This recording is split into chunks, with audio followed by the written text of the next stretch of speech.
हम सीए को लेकर क्या कहती हैं आप?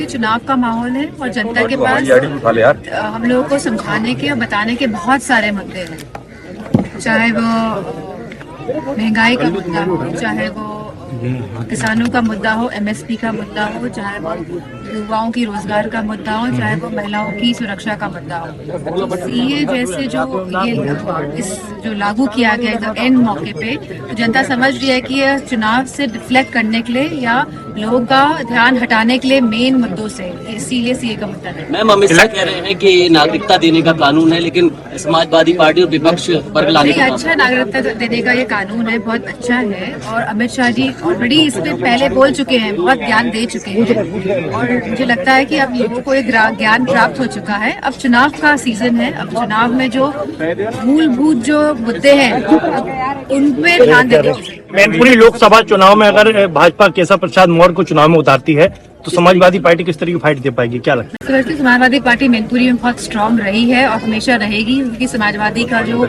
बेसिक जो हमेशा से समर्पित रही है मैनपुरी सीट के प्रति और हमेशा से विकास के काम को भी हमेशा आगे लेके गई है और जो सही है समाजवादी पार्टी हमेशा उन्हीं के साथ खड़ी दिखाई दी है। तो मैं समझती हूँ कि समाजवादी पार्टी मैनपुरी में बहुत मजबूती के साथ चुनाव लड़ने जा रही है। बैलेट पेपर और voting machine, electronic voting machine को समाजवादी पार्टी ने यह बात कही है कि बैलेट पेपर एक माध्यम होना चाहिए जहाँ पे लोगों को एक तरह का भरोसा होता है कि वो अपना वोट कास्ट करके आए हैं, डाल कर आए हैं और उसमें कोई चीटिंग नहीं हो सकती है। तो लोगों के अगर मन में कोई शंका है तो मैं समझती हूँ सभी देश, दुनिया के जितने भी देश हैं, सभी बैलेट पेपर के माध्यम से ही चुनाव करते हैं, चाहे वो अंडर डेवलपमेंट कंट्रीज हो, चाहे वो पाकिस्तान हो, चाहे वो बांग्लादेश हो, चाहे वो चाइना हो, सब बैलेट पेपर के माध्यम से ही चुनाव हो रहे हैं। तो खाली भारत ही एक ऐसा देश क्यों बचे जहाँ पे अभी भी ईवीएम का प्रयोग हो रहा है। जब लोग मन में मंशाएं हैं तो मैं समझती हूँ सरकार को और सभी मशीनरीज को इस मंशाओं को दूर करके बैलेट पेपर से चुनाव। इलेक्ट्रो बॉन्ड को 6 से 7 सीटें इंडिया गठबंधन को दिखाई जा रही है, आपको क्या लग रहा है कितनी जो सीटें? सर्वेज जो ज्यादातर होते हैं बीजेपी स्पॉन्सर्ड सर्वेज ही होते हैं,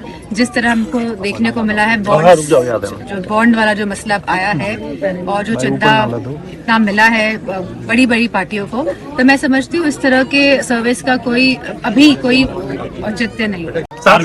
बदायूं सीट को लेकर मुख्यमंत्री ने एक ट्वीट किया है कि बदायूं सीट पे चाचा शिवपाल चुनाव लड़ रहे हैं, चाचा जी, उसको लेकर मुख्यमंत्री ने ट्वीट किया है कि वहाँ चाचा भतीजे की लड़ाई छिड़ी हुई है। मैं समझती हूँ कि आदरणीय शिवपाल जी का जो कैंडिडेचर है बहुत दिनों पहले ही घोषित हो गया था, तो उस टाइम उन्होंने ट्वीट नहीं किया। जब मैदान पे हैं आदरणीय शिवपाल जी और मजबूती के साथ जो लड़ रहे हैं चुनाव और जो इस सीट निकल के आने वाली है भारी बहुमत से समाजवादी पार्टी ये सीट जीत रही है, तो कहीं ना कहीं खलबली मची है। यादव की सूचना आ रही है सभा में शामिल हो सकती है, आप स्वागत करेंगे? अगर राष्ट्रीय नेतृत्व इस तरह कोई फैसला लेता है तो हम राष्ट्रीय नेतृत्व का पूरा साथ देकर स्वागत करेंगे। आरबीआई ने इलेक्ट्रॉनिक बॉन्ड को जो है साल में मैं समझती हूँ अभी और भी उसमें जो चीजें रह गई हैं, जो उसका जो आइडेंटिटी कोड जो होता है, तो वो संख्या जो होती है वो भी नहीं आई है। मंडे को कोर्ट ने कहा है कि इसकी भी सूची एसबीआई दे।